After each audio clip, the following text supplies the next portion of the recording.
Assalamualaikum warahmatullahi wabarakatuh. Hai para pencinta catur dan para caturmania, selamat datang kembali di Legenda Catur Dunia. Di minggu yang lalu ada kawan-kawan yang request atau meminta video pola-pola skakmat atau macam-macam skakmat. Lebih jelasnya kawan-kawan bisa searching di internet dengan klik cek mat pattern di Google dan kita dapati beberapa link yang bisa menjadi referensi kita untuk mengetahui macam-macam pola skakmat. Tapi di video ini kawan-kawan saya akan berikan partai-partai atau game yang memakai pola-pola tersebut. Di game yang pertama ini kawan-kawan saya akan berikan permainan dari Magnus Carlsen saat dia masih berusia 13 tahun. Di sini kita akan dapati pola skakmat dengan Anastasia Mead. Game ini dimainkan oleh Magnus Carlsen saat dia mengikuti kejuaraan dunia Under 14 di kota Halkidiki, Yunani tahun 2003 silam. Saat itu Magnus Carlsen masih berusia 13 tahun kawan-kawan. Lawannya adalah John Hammer. Rating kedua pemain cukup jauh perbedaannya. John Hammer mempunyai 2074, Magnus Carlsen sudah mempunyai rating 2450. Dan Magnus Carlsen di sini memegang hitam. Lawannya John Hammer memegang putih, mengawali permainan dengan kuda F3, bermain dengan ready opening, yang biasanya di langkah selanjutnya akan diikuti dengan pion C4, bermain dengan English opening. Tapi Magnus Carlsen meresponnya dengan pion D6. Putih pun melanjutkan dengan pion D4, kuda F6, kuda D2, pion G6, pion E4, dan gajah G7. Dengan diagram hitam seperti ini kawan-kawan, ada yang menyebutnya dengan modern defense, ada juga yang menyebutnya dengan fierce defense. Putih melanjutkan gajah ke D3, Carlsen rokade, begitu juga dengan John Hammer. Carlsen melanjutkan pengembangan kuda C6, pion C3, pion E5, lanjut Carlsen, dan pion H3, balas Hammer. Langkah pion H3 ini terlalu dini kawan-kawan untuk mengontrol peta G4. Patut dipertimbangkan putih memainkan pion D5 untuk mengancam kuda sekaligus menjaga posisi pusat tetap tertutup. Tapi Hammer lebih memilih memainkan pion H3. Carlsen melanjutkan kuda ke H5, berniat untuk lompat kembali ke peta F4 sekaligus membuka diagonal bagi menterinya di langkah-langkah berikutnya. Dan di beberapa variasi kawan-kawan, langkah kuda mengosongkan peta F6 ini bertujuan untuk mendorong pionnya ke depan di langkah-langkah berikutnya. Putih meresponnya dengan pion D pukul pion E5, kuda pun lompat ke F4. Putih melanjutkan gajah ke B5 mengincar kuda. Ini merupakan langkah yang kurang akurat kawan-kawan karena mudah saja bagi hitam menghindari ancaman dari gajah ini. Dengan kuda pukul pion E5.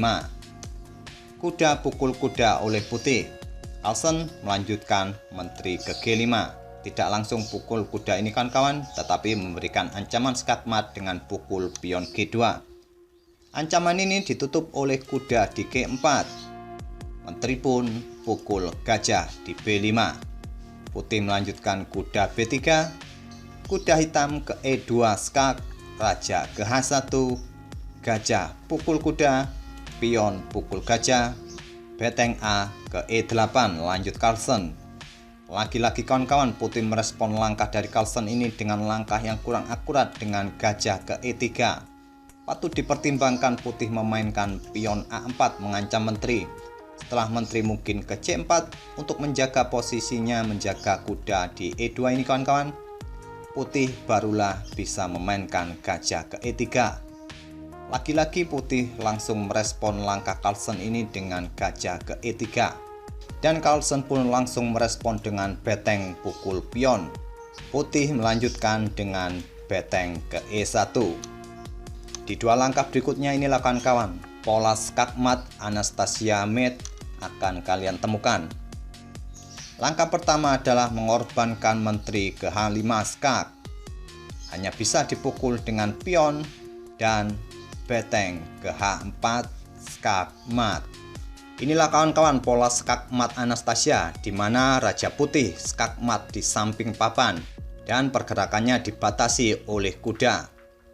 Tidak hanya kuda kawan-kawan untuk bisa melakukan atau dukungan skakmat Anastasia ini, tapi bisa dengan gajah, yaitu gajah bisa di peta F2. bisa membentuk pola skakmat Anastasia. Kita lanjut ke game yang kedua kawan-kawan. Game yang kedua ini dimainkan oleh Ernest Fakir, seorang master catur asal Austria yang mempopulerkan Fakir counter gambit dalam permainan King's Gambit. Lawannya adalah Konrad Bayer, dimainkan di Vienna tahun 1852. Fakir memegang hitam, Bayer memegang putih, mengawali dengan pion E4, pion E5, balas Fakir, kuda F3, kuda C6, gajah C4 pembukaan Italia, dan gajah C5 variasi Giojo Piano. Pion B4 Evans Gambit, gambit diterima gajah pukul pion. Pion C3 mengancam gajah, gajah mundur ke A5. Dan putih melanjutkan dengan pion D4. Pion pukul pion, putih rokade. Fakir melanjutkan pion D6, membuka diagonal petak terangnya bagi gajah ke depan. Mungkin langkah yang cukup populer bagi hitam di langkah berikutnya ini adalah memainkan kuda F6, mempersiapkan rajanya untuk rokade pendek. Bila putih melanjutkan dengan pion E5 mengancam kuda, hitam bisa melanjutkan dengan pion D5. Setelah pion pukul kuda, pion pukul gajah, pion pukul pion G7, beteng digeser ke G8. Setelah beteng putih ke E1 skak, bisa ditutup dengan gajah di E6.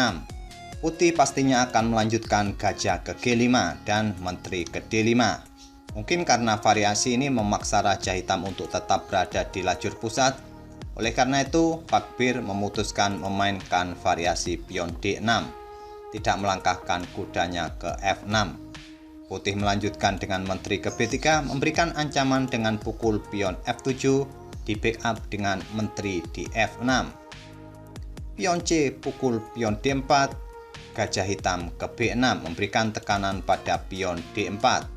Pion E5 lanjut putih mengancam menteri. Pion pukul pion, dipukul balik dengan pion mengancam menteri, menteri ke G6. Menjaga posisinya agar tetap dekat pada pion F7 ini kawan-kawan. Dan putih melanjutkan kuda ke H4 kembali mengancam menteri. Menteri ke H5 tetap berada pada diagonal terang untuk menjaga pionnya. Pion E6 lanjut putih. Pion F pukul pion E6, gajah pukul pion, gajah pukul gajah, menteri pukul gajah skak, ditutup dengan kuda. Putih melanjutkan kuda ke F3, beteng hitam ke F8, gajah putih G5 memberikan tekanan pada kuda E7, dan Fakir melanjutkan dengan pengorbanan pertukaran beteng pukul kuda. Gajah pukul kuda menyiapkan open serangan berikutnya, dan Fakir melanjutkan kuda ke D4 mengancam menteri. Jika putih melakukan open skak kawan-kawan, kuda akan pukul menteri. Menteri putih pun ke E4, beteng ke F4 lanjut Fakir mengancam menteri. Menteri pukul pion B7. Menteri putih tidak berani untuk pukul beteng kawan-kawan karena kuda akan ke E2 skak menggarpu menteri. Jadi menteri putih memilih pukul pion F7, memberikan ancaman pukul beteng di A8. Fakir memilih raja pukul gajah, menteri pukul beteng. Fakir melanjutkan kuda ke E2 skak, raja ke H1. Dan di dua langkah berikutnya kawan-kawan akan kalian temukan pola skakmat Anastasia. Sekali lagi coba temukan kombinasi dua langkah itu. Sangat mudah kawan-kawan kombinasi ini. Langkah pertama adalah mengorbankan menteri pukul pion H2 skak. Tidak ada jalan lain, raja pukul menteri.